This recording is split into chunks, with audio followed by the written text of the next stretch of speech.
हर हर महादेव, जय भोलेनाथ। दोस्तों, शादी के बाद हर नवविवाहित जोड़ा यह चाहता है कि उसे एक अच्छी संतान की प्राप्ति हो, जिससे उसका वंश आगे बढ़ सके और मृत्यु के बाद उसे मोक्ष प्राप्त हो सके।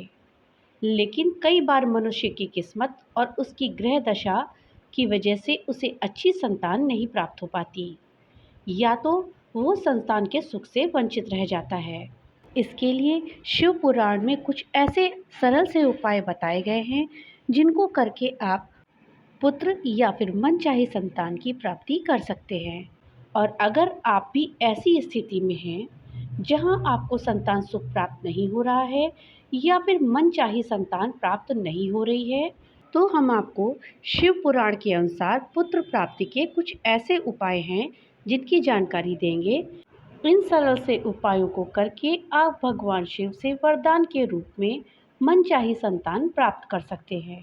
इस जानकारी के लिए वीडियो को लास्ट तक देखिएगा। वीडियो अच्छी लगे तो लाइक और ज़्यादा से ज़्यादा शेयर करिएगा। और हाँ, अगर चैनल पे नए आए हैं तो चैनल को सब्सक्राइब करना मत भूलिएगा और अपने विचार हमें कमेंट बॉक्स में लिख करके ज़रूर बताइएगा। दोस्तों, हमारे पौराणिक शास्त्रों में और शिव पुराण में पुत्र प्राप्ति के लिए ऐसे उपाय बताए गए हैं जिनका अगर सच्चे मन से उपयोग किया जाए तो वो नवविवाहित जोड़ा मनचाही संतान या पुत्र की प्राप्ति कर सकते हैं। दोस्तों, आज हम आपको कुछ ऐसे उपाय बताएंगे जिनको करके भगवान शिव से वरदान के रूप में आप एक अच्छी संतान या पुत्र प्राप्त कर सकते हैं। शिव पुराण के अनुसार पुत्र प्राप्ति के लिए ये सबसे सरल और सटीक उपाय है, पर इस उपाय को करने से पहले एक बात का विशेष ध्यान रखें कि इस उपाय को पति और पत्नी दोनों को साथ में करना चाहिए। इस उपाय को आपको लगातार 11 सोमवार करना है और इसे करने के लिए 11 सोमवार आपको व्रत रखना होगा। और शाम को सूर्य अस्त होने के बाद एक तांबे के लोटे में कच्चा दूध लेकर शिव मंदिर जाएं और पति और पत्नी दोनों अपने हाथों से शिवलिंग का दूध से अभिषेक करें और उसके बाद 11 बेलपत्र शिवलिंग के ऊपर चढ़ाएं। शिवलिंग के सामने बैठकर सच्चे मन से 108 बार ओम नमः शिवाय मंत्र का जाप करें और उसके पश्चात महादेव के सामने अपनी मनोकामना प्रस्तुत करें। जो भी पति पत्नी 11 सोमवार महादेव का व्रत करते हैं, उनका दूध से अभिषेक करके बेलपत्र चढ़ाते हैं, उन्हें महादेव की विशेष कृपा प्राप्त होती है और मनचाही संतान का वर प्राप्त होता है। दोस्तों, इसके अलावा शिव पुराण के अनुसार पुत्र प्राप्ति के लिए एक दूसरा उपाय भी है। ये उपाय काफ़ी सरल है, जो भी व्यक्ति इसे सच्चे मन से करता है उसे भगवान महादेव की कृपा से पुत्र की प्राप्ति होती है। ये उपाय केवल महिलाओं को ही करना होता है। पुत्र प्राप्ति के लिए इस उपाय को करने के लिए लगातार 21 सोमवार तक सुबह सूर्योदय होने के बाद स्नान करके शुद्ध हो जाएं और शिव जी के मंदिर जाकर अपनी श्रद्धा और क्षमता के अनुसार महादेव जी की पूजा अर्चना करें और उसके बाद मंदिर से निकलते समय दूध से बनी मिठाई या दूध की बर्फी छोटे बच्चों में बांट दें। ऐसा लगातार आपको 21 सोमवार तक करने से महादेव प्रसन्न होते हैं और उनके आशीर्वाद से पुत्र की प्राप्ति होती है। दोस्तों, मनचाही संतान प्राप्त करने के लिए तीसरा उपाय है, आपको लगातार 11 सोमवार तक 11 कन्याओं को अपने घर में भोजन कराना होगा। और अगर ऐसी परिस्थिति में हैं जहां पर आप अपने घर में 11 कन्याओं को भोजन नहीं करा सकते, तो भी आपको निराश होने की आवश्यकता नहीं है। आप लगातार 11 सोमवार तक किसी भी अनाथ आश्रम में जाकर वहां पर बच्चों में भोजन का वितरण कर सकते हैं। एक बात का आपको विशेष ध्यान रखना है कि जो भी भोजन आप बच्चों में बांटें वो अपने ही हाथों से बनाएं, ना कि बाजार से खरीद करके लाएं। अगर आप अपने हाथों से बना करके भोजन का वितरण करेंगे तो इस उपाय का आपको अवश्य ही लाभ मिलेगा। शिव पुराण के अनुसार जो भी पति पत्नी इस उपाय को सच्चे मन से करता है उसे शिव जी की कृपा अवश्य ही प्राप्त होती है। दोस्तों, जैसा कि आप में से कई लोग इस बात को जानते होंगे कि जिस प्रकार शिवलिंग की पूजा करने से शिव भगवान प्रसन्न होते हैं, ठीक उसी प्रकार बेल वृक्ष की पूजा अर्चना करने से भी भगवान शिव अत्यंत ही प्रसन्न होते हैं। और अगर आप भी पुत्र की कामना करते हैं तो इस उपाय को आपको जरूर करना चाहिए। भगवान शिव को प्रसन्न करने के लिए, पुत्र की प्राप्ति का वरदान प्राप्त करने के लिए हर सोमवार सूर्य अस्त होने के बाद बेल वृक्ष के नीचे 11 दिए जलाएं। 11 दिए केवल हमें घी का ही जलाने हैं और दिए को जलाने के बाद बेल वृक्ष के 3 परिक्रमा करें और उसके बाद सच्चे मन से अपनी मनोकामना और प्रार्थना करें। कुछ ही समय पश्चात आपकी मनोकामना अवश्य पूर्ण हो जाएगी।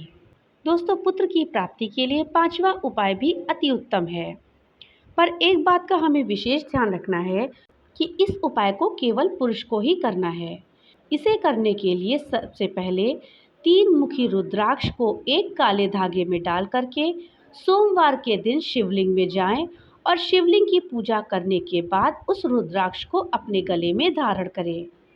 रुद्राक्ष को धारण करने के बाद लगातार ऐसा 11 सोमवार का व्रत रखें और शिव मंदिर में जाकर के पूजा अर्चना करें और मंदिर से निकलते समय अपनी क्षमता और श्रद्धा के अनुसार गरीबों में भोजन या पैसे बांट दें। ऐसा करने के बाद आप देखेंगे कि जल्दी ही आपको पुत्र की प्राप्ति होगी। दोस्तों, पुत्र प्राप्ति के लिए छठा उपाय भी काफ़ी सरल है। इसे करने के लिए सर्वप्रथम गुरुवार के दिन अपने पूजा घर में लड्डू गोपाल की एक छोटी सी मूर्ति की स्थापना करें और उसके बाद लगातार 11 या फिर 21 बृहस्पतिवार तक सुबह स्नान करके शुद्ध होने के बाद लड्डू गोपाल की सच्चे मन से पूजा अर्चना करें और फिर उन्हें भोग में मिश्री, गुड़ और मक्खन का भोग लगाएं। इसके बाद जब पूजा समाप्त हो जाए तो पति पत्नी इस भोग का सेवन करें। जो भी पति पत्नी लड्डू गोपाल की पूजा अर्चना लगातार 11 या 21 गुरुवार तक करते हैं, उन्हें पुत्र प्राप्ति का वरदान प्राप्त होता है। दोस्तों, पुत्र प्राप्ति का 7वां उपाय भी एक सरल उपाय है, जिसे पति पत्नी दोनों को साथ में करना है।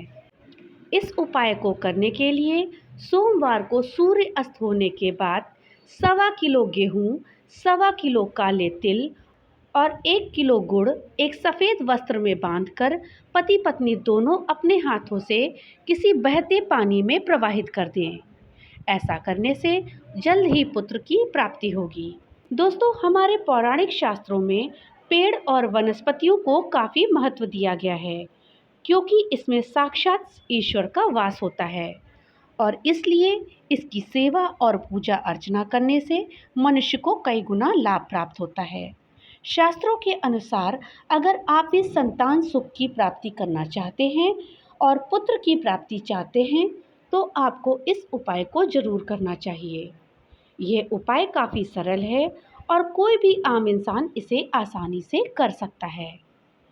इस उपाय को करने के लिए अपने आंगन में या फिर ऐसी किसी सुरक्षित जगह पे 11 आम, पीपल या नीम के वृक्षों का रोपण करें और एक बात का ध्यान रखें कि इन पेड़ों को अपने हाथों से ही लगाएं और जब तक ये पेड़ बड़े नहीं हो जाते तब तक इनकी देखभाल करें और इन्हें रोजाना खाद और पानी दें।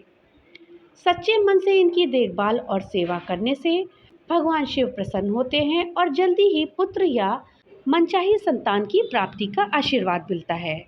इन उपायों के अलावा पुत्र जीवक बीज पुत्र प्राप्ति में सहायक सिद्ध होता है। मान्यता है कि पुत्र जीवक बीज की माला पर पुत्र प्राप्ति के लिए मंत्र का जाप करने से लाभ होता है। ऐसा करने से पुत्र रत्न की प्राप्ति होती है। साथ ही संतान की आयु लंबी होने के साथ साथ उसकी सेहत भी अच्छी रहती है। पुत्र जीवक का बीज आमतौर पर पहाड़ी इलाकों में पाया जाता है। इसके पेड़ हरे भरे दिखते हैं। इसके साथ ही इस पेड़ का तना हरे रंग की छाल से भरा हुआ होता है। इसके अलावा पुत्र जीवक पेड़ के पत्ते के किनारे नुकीले होते हैं। पुत्र जीवक पेड़ के फल गोलाकार होने के साथ साथ नुकीले होते हैं। तो दोस्तों, ये थे कुछ उपाय जो कि पुत्र प्राप्ति के लिए शिव पुराण में बताए गए हैं। इनका प्रयोग अगर आप अपनी श्रद्धा और क्षमता के अनुसार करेंगे तो आपको अवश्य ही लाभ होगा। ये सभी पौराणिक उपाय हैं और सदियों से ही इनका उपयोग किया जा रहा है। और जो भी पति पत्नी सच्चे मन से इन उपाय को करते हैं, उन्हें ईश्वर का वरदान और आशीर्वाद अवश्य ही प्राप्त होता है। दोस्तों, हम आपको एक बात बता दें कि एक विवाहित जोड़े का लक्ष्य केवल पुत्र प्राप्ति ही नहीं होना चाहिए, बल्कि पुत्र या पुत्री दोनों ही ईश्वर की कृपा से प्राप्त होते हैं। संतान कोई भी हो, पुत्र या पुत्री, पूर्ण रूप से स्वस्थ और कुशल होनी चाहिए। ईश्वर ने आपको जो भी वरदान दिया हो, उसे सच्चे मन से स्वीकार करें और उसका पालन पोषण सच्चे मन से करें, क्योंकि प्रत्येक बच्चे में ईश्वर का वास होता है। भगवान भोलेनाथ की कृपा आप सब पर बनी रहे। तो मिलते हैं अगली नई वीडियो के साथ। तब तक के लिए राधे राधे।